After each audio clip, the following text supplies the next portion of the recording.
which is always a treat because, you know, I don't see a lot of GS players pick Imugi.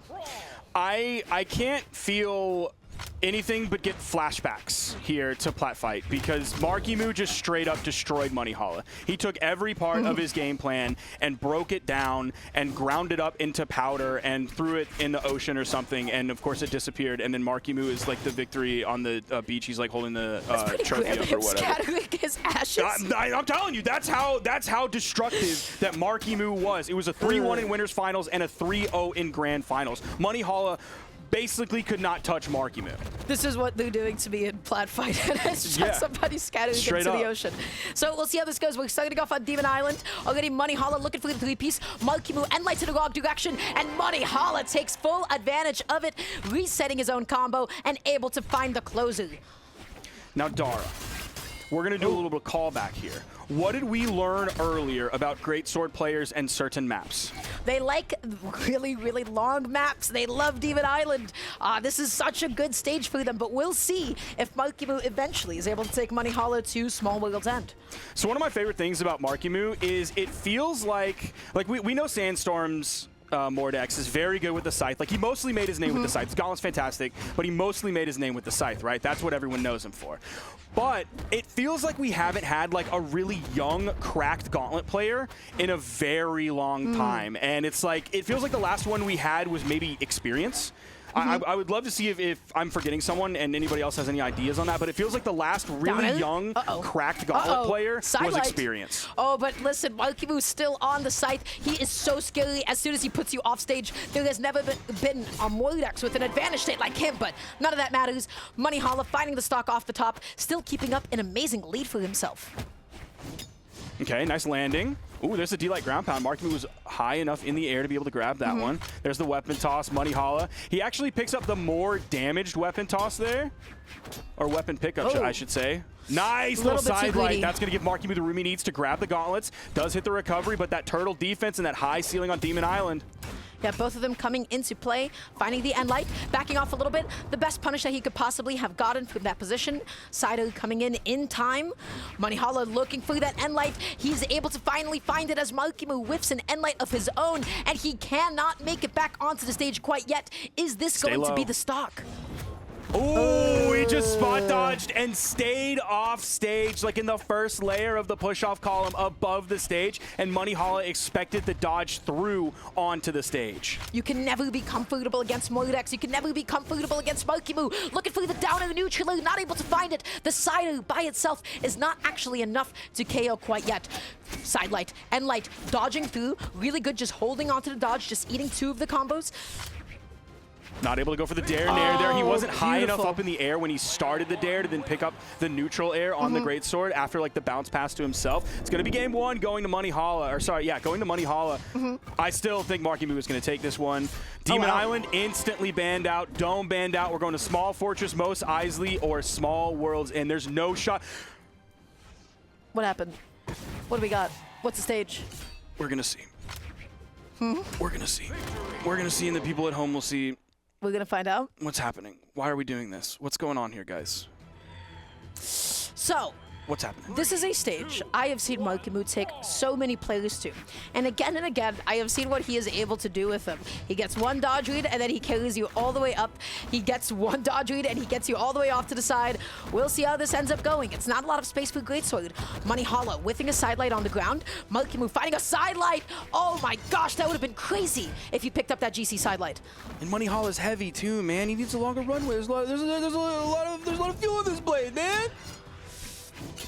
He's doing it. He's making it work so far. Oh, that would have been so sweet. Marckiemoo uncharacteristically going to be missing that neutral that could have turned into the stock. Both of them made it back from that nasty position off stage. Monihalla with an axe on hand finds a downer. Looking for a D6, but it's not going to be able to connect. But the baseball bat swing of the sider is enough to close out that first stock. He still has this lead. So it seemed like the D6 he was using in the previous game on Demon Island were basically like bait sigs. Oh, catching the spot dodge out there with the side signature. Yeah, the infamous Imugi signatures. Oh, this could be really bad for Marky. This is going to be very, very bad for Marckiemoo. All right, Monihalla, I'll sit down. Well, maybe when the set's over, I'll sit down. Yeah, I'm I'm listening, for sure. Okay, the GC breakdance is going to be able to go ahead and close out that stock. And you know what? Still just being a stock behind, Monihalla is not out of the woods quite yet, but he is doing so well for himself. Finds that neutral, picking up the great sword, picking up the popsicle. Side sig not going to be able to come out. Yeah, we're seeing him use that side signature a little bit more here as the game goes on. Even if he's like intending to use it for a hit as much as he possibly can, this is going to wind down here. But he is always going to put the fear of the side sig into Marckiemoo's mind when all of these strings are coming out. There it is. Gets behind it. This time, can Marckiemoo grab a super early gimp here and potentially bring himself back in? And it's not going to happen right in the middle of the stage, the D-Sig for the KO. Amazing coverage. And I have to say, this is what happens when you give a great sword player just a little bit of time to adapt to defensive options, which is they put you into the blender, my friends. You saw Monihalla. All that Marckiemoo defensively was doing was alternating between dodging in to get behind Monihalla or dodging out. And all you need to do as a great sword player, as soon as you win neutral, as soon as you get that side light, all you have to guess, hey, are they dodging in or are they dodging out? Marckiemoo only established those two options. He went through the coin flip, he covers it once, and then he is able to eliminate stocks. And if not eliminate it, he will just be able to deal a ridiculous amount of damage. Why does that even happen to begin with? How do you avoid this coin flip? Don't get hit. Don't get hit by that side light. Avoid it as much as possible. Stay away. Try to whiff punish it whenever it comes out. But that was, whoa. What is this? So the stage is left open. I can't remember the third one. You might have remembered better. I'm trying to picture it right now. I can't. It's Small World's End, Demon Island, and then one more stage. The one more stage ultimately doesn't matter. I was expecting Monihalla to potentially go to Demon Island, but we are going back to World's End. Now, statistically, I still think this doesn't favor a great sword player as much, but obviously Monihalla made it work, and he made it work very confidently. So it did favor Monihalla. I guess he just didn't like the gauntlets here very much, you know? That's give me some analysis on this legend swap from Marckiemoo. You know, all I can talk about is the perspective of an Axe player is like, hey, you know what? I actually quite like fighting against gauntlets as Axe. You can make it very difficult for somebody to land, but that is difficult to talk about at the moment because Monihalla, he is controlling the ground. He is catching every single dodge. Marckiemoo held on to it that time around. It's just like Marckiemoo's attack choices just feel weird. Like his landing nair that he did in the middle of the stage that Monihalla is just like not anywhere near. Like, do you think he's going to dodge in on that? No, because you're going to be basically stacked. Why would he do that? You know, in the same vein though, Marckiemoo does not have a lot of landing options on this stage. Monihalla keeps catching him again and again, and eventually one of those sidelights is going to turn into a ridiculous stock or just a ridiculous amount of damage being dealt again and again and again. He goes out there and he gets the cider. Is he going to 3-0 Marckiemoo? I can't remember who I said this about yesterday. Duke would probably remember. But the fact that we're seeing Marckiemoo, he'll just like attack and then miss, and then Monihalla gets the punish, and it'll just be another bad attack and he'll miss. And it's this weird like 180 degrees out of phase where Marckiemoo's missing, Monihalla gets the punish and the hit. Like, it just feels like he's just attacking. He's not able to get... Okay, finally the ground pound does come out. The gravity cancel taunt at the end. Monihalla knows that this is probably going to be his game unless Marckiemoo pulls a fast one. He needs to set up this edge guard. He needs to do something crazy here. Monihalla just opting to toss away the weapon because you already know what he wants. He wants that great sword. It's crazy how fast the turtle is despite being a turtle. I just want to say that. Okay. Oh my god! Okay, all right, we're back into this one. Whoa. With a GC side stick to finish it off like that? Who does he think he is? Mordex? That was nuts. I'm gonna manifest the Marckiemoo victory here. He has to play a perfect game, and it'll basically be what like West did yesterday. And then Sandwick will tweet like, Marckiemoo the perfect player. Okay, whiffing that side light, getting 2 of those kicks in. Marckiemoo is going crazy off stage, but he goes for the recovery and not the ground pound. Okay, dodging in place. Is he going to be able to pick up the weapon? He finally gets the scythe. This could be what he wants here.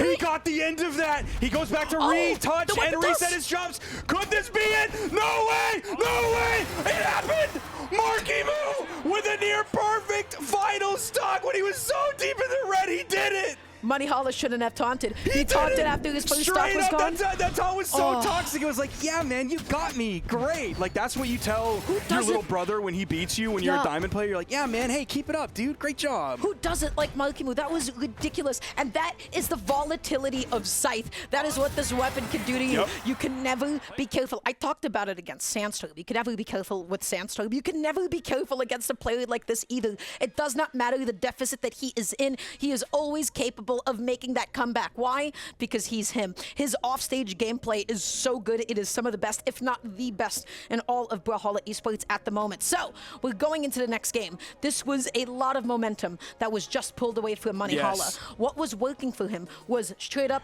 the fact that he connected so many sidelights with Greatsword. He connected his biggest and most important combo starter. We're going into the next game. Marckiemoo needs to find more ways to land safely, to avoid it, to not mash in Monihalla's face. So we'll see how this goes. If you could potentially keep him weapon starved, that could be part of the game plan for Marckiemoo. Okay, Monihalla just kind of controlling that center of the stage. All right, Marckiemoo's finding some options back. He goes for the GC inlight that he did previously at the end of the game. Goes for the recovery after missing the sider. Wow. He's back. We've already seen the dodge burn, but it's definitely off cooldown. Yeah, you see it burned again. Bit of an overcommitment there. Monihalla with a good whip punish. D-Light into the ground pound and tried to pick it up into a Scythe recovery. That would have been such a fire pickup. What is wrong with him? What is he doing? He's nuts, man. Wow. I thought he was going to go in with like a falling neutral air, but he's like, no, I have time. I'm literally going to land right on top of him, and he won't be able to respond in time before I find the D-Sig, even though it's going to be a little bit delayed and won't come out as quickly as a falling Nair. Monihalla just continuing to opt for his preferred weapon here. Holding on to the Greatsword, priming another one. Okay, picking up the spear. Sidelight into neutral air, not going to come out. Are we going to see the double sidelight attempt next time from Marckiemoo? Because Monihalla went straight back down to the ground. Well, that's if he can even connect that one sidelight to begin with. Okay, he gets a sidelight, just immediately D-Light. Wow. Put himself off I was expecting stage. some more side sigs to come out from Marckiemoo, given that this is like a small stage and you can kind of cover half of it. It's very similar in the way of like Yumiko that we were talking about earlier with Flower. It's not often you see a Mugi D-Sig be punished off the stage like that, but Marckiemoo, he was ready for it and he was ready to swat him away. Left weaponless, Monihalla now opting to pick up the Greatsword once again. Okay, recovery comes out. Oh my gosh! Right into the weapon toss. So one thing, like we've seen the D-Sig on Spear quite a few times. We haven't really seen it on the Scythe. And typically I think of that as a pretty strong signature. Oh man, the Spear gameplay from Marckiemoo, the weapon tosses, the extensions, the neutral light there. Oh, I expected Monihalla to go off stage. He would have nailed him. Optimal punish though, beautiful. Is he gonna be able to get the stock? Oh, that was awesome. The stage spike with the recovery to be able to close it out. Monihalla is still in this game. He evened up the stocks. He's got Greatsword. He needs that one sidelight. Hey, he gets it, but he's not gonna be able to find the immediate three-piece as Marckiemoo dodges in. All right, we're seeing a little bit of that stutter step coming out from Marckiemoo. He's taking some hits. He's looking for his opening, another two-piece, but Monihalla keeps backing up. He's not gonna overextend. So they're both slowing it down. You whip that sidelight and you give Scythe an opening, but Marckiemoo not able to find a D-Light. He misses the spear sidelight. That is such a big window of opportunity for Monihalla. Going, oh He no. expected the dodge in on that one. Maybe you dash or you chase dodge forward and then D-Sig. I don't know if that'll put you too far. The on-stage ground pound. That's going to disarm Monihalla. This is huge for Marky. Another ground pound. Oh, he goes for the down air. There's a recovery on the top, and it's enough. We're going to game 5. Marckiemoo versus Monihalla. Spear recovery KO'd from that low. That's small worlds. That's small world, man. Small world. So, we're going to a game 5. Monihalla was demolishing Marckiemoo in games 1 and especially in game 2. And Marckiemoo, it's so interesting. He wasn't really preferring the spear until the second half of this game. He picked it up. We're not seeing any sort of like crazy spear combos or extensions, but he's making the most out of the weapon toss, and he really has optimized the edge guard, right? Which is just, you force out as many options as possible. You don't have to guess on the spacing too much. You can just go ahead and put out the ground pound. So, game 5. Seems like this is not going to be the stage. Yeah, I'm not sure if we don't mean to go to Mos Eisley Spaceport here. I would not want to fight in a Mugi on Mos Eisley Spaceport. I don't ever want to go to this map ever. This is truly one of my least favorite maps in the game because it's so big. It is a gigantic map. It feels like the blast zones are so far away. It's a small stage. I do not like this map at all. I struggle to KO on it because I KO a lot in the vertical. So that's very tough to do on this map. We'll see if that's where we're going. Okay, Monihalla instantly bans it out. My boy. Yeah, he is out of there. And they're also banning Small World's End this time around. Oh, no, that looked like it was a misinput, actually. So we'll see what it's going to be. If they go back to Small World's End, again, we have seen it begin to favor Marckiemoo a little bit more, especially in being able to KO that early off the top. And Mugi doesn't have nearly as much trouble KOing, but it is going to be right back to Small Worlds. And we're seeing Marckiemoo stick to the Mirage and not to the Mordex that we know him most for, continuing to pick the Spear. And again, Spear in general, what is it so good at? Well, you have a disjoint available to you. You have a little bit more space with which you can contest with Greatsword a little bit more, right? And you get to make your landings a little bit more ambiguous, especially when you can threaten with things like Cider and the occasional ground pound. Game 5. This is in top 8. There is so much on the line. Oh, nice dodge from Monihalla. The harpoon toss coming out from Marckiemoo, but he is able to grab this the scythe pretty quickly. Left weaponless for just a second. Marckiemoo finding that sidelight and now denying him of a weapon, but so smart. That's the classic. You whip that spear sidelight and you get that opening for Monihalla. Axe on hand. Oh my gosh. This is scary. The top hit of Axe sidelight was able to connect. Again, those ground pound landings. He's going all the way out there. Monihalla, oh my gosh, all the way down there, does lose that stock, but the way that Marckiemoo is going in that hard with Spear players don't do that. That's a Gauntlet player or a Scythe player mindset, 100% right there. And I'd love to talk about that stock, but that is going to have to be after this game because Monihalla, okay, whiffing that side sig, both of them though. Comes back on. Nice, is he gonna go for the down air? Oh, he stayed high.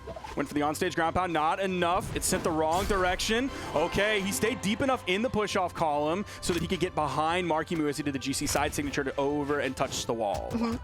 Okay, gets that end light. Monihalla going to be coming back on with that side light there. Looking for the sail. They're just exchanging hits. They're going blow for blow, committing off stage. Monihalla backing off, seeing if Marckiemoo is going to end up dashing in.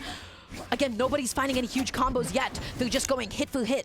I've been wanting him to do the side light into the side sig for like since he switched to the Mirage with the way that Monihalla was dodging down a lot. Yep, that's it right there. And the recovery Huge off lead. the top, taking advantage of the short ceiling, not going through the side, just the recovery to finish it. And now it is Marckiemoo with the lead, with the momentum. Monihalla, can you do it? Can you make this comeback? Marckiemoo will blow your mind here. You go side light into side sig, and then if the side sig misses, you do a turnaround in sig. That's how you get a little bit nasty on it. That's what we do when we're getting a little custy with it, you know? You know what I'm saying? We'll have to find out. Maybe I will know what you're saying in just a moment's time because Monihalla, he's not been able to find any of these huge sidelight openings like he was in the beginning. He whiffs that one. Nice. Yup. Oh, dodging through the harpoon. Oh, he keeps going. He gets the D-Light. He gets the GC D-Light into the ground pound, and Marckiemoo is going to be taking the set over Monihalla. He keeps up the set history. He keeps it up in his own favor. That was really, really well played, and what an amazing, amazing comeback. He really adapted as the set went on. He didn't feel the gauntlets very much. He wanted to go for the spear, and ultimately, I just have to say his sight.